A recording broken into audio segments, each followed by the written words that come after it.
Salam kasih, damai Kristus menyertai kita.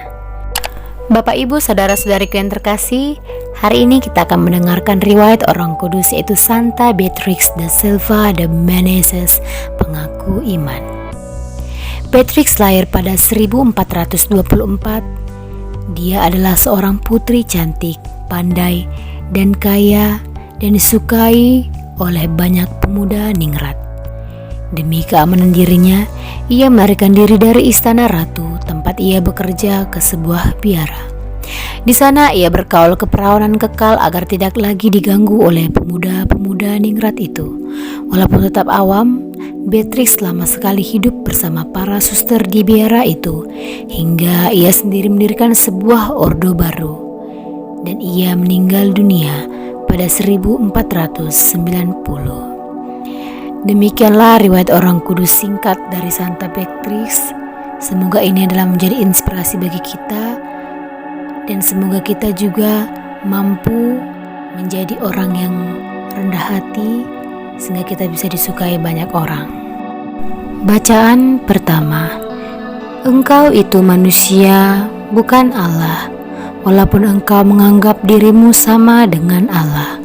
Pembacaan dari Nubuat Yehezkiel.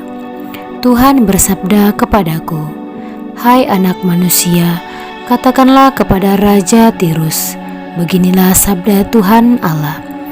Engkau telah menjadi tinggi hati dan berkata, Aku adalah Allah, aku duduk di tahta Allah di tengah-tengah lautan.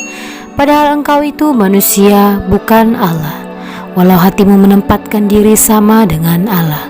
Memang hikmatmu melebihi hikmat Daniel. Tidak rahasia yang tersembunyi bagimu. Dengan hikmat dan pengertianmu engkau memperoleh kekayaan. Emas dan perak kau kumpulkan dalam perbendaharaanmu. Karena engkau sangat pandai berdagang, engkau memperbanyak kekayaanmu, dan karena itu engkau jadi sombong. Oleh karena itu beginilah sabda Tuhan Allah. Karena hatimu menempatkan diri sama dengan Allah, maka sungguh aku membawa orang asing melawan engkau, yaitu bangsa yang paling ganas. Mereka akan menghunus pedang melawan hikmatmu yang terpuja dan menajiskan semarakmu. Mereka akan menurunkan dikau ke liang kubur, dan engkau akan mati seperti orang mati terbunuh di tengah lautan.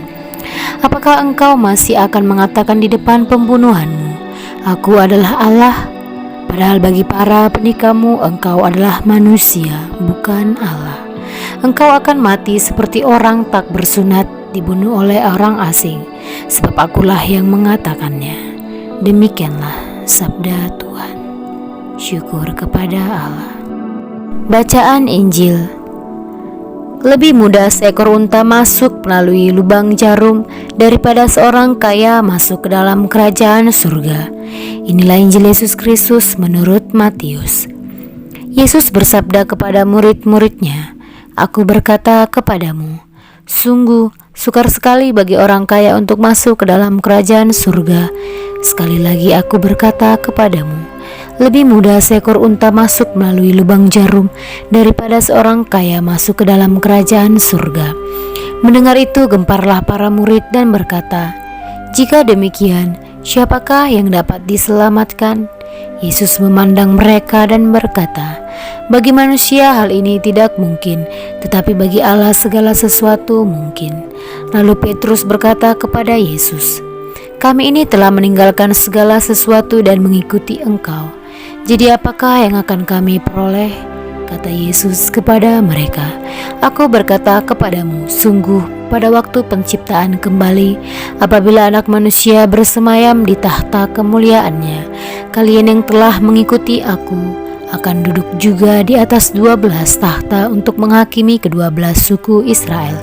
Dan setiap orang yang demi namaku meninggalkan rumahnya, saudara-saudarinya, bapa atau ibunya, anak-anak atau ladangnya akan menerima kembali 100 kali lipat dan akan memperoleh hidup yang kekal.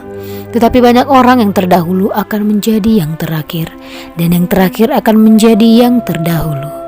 Demikianlah Injil Tuhan. Terpujilah Kristus. Bapak Ibu saudara-saudariku yang terkasih, renungan pada hari ini yaitu tentang sukar bukan berarti mustahil. Sesungguhnya sukar sekali bagi seorang kaya untuk masuk ke dalam kerajaan surga. Dalam Injil Matius 19 ayat 23. Sukar bukan berarti mustahil. Orang kaya sukar masuk surga, tapi bukan berarti orang kaya tidak mungkin masuk surga. Ya, bagi saya ayat ini mengingatkan kembali tentang fokus hidup ini. Jika hidup kita hanya mengejar kekayaan dan akhirnya melupakan Tuhan, maka kerajaan surga akan jauh dari kita. Banyak orang yang meninggalkan dan melupakan Tuhan, bukan di saat hidup mereka dalam kekurangan, tetapi justru ketika berada di puncak kejayaan. Hidup kaya dan berkelimpahan merupakan suatu anugerah sekaligus menjadi tantangan. Jika fokus kita tetap pada Tuhan, dan maka kita akan menaruh pengharapan kepada Tuhan.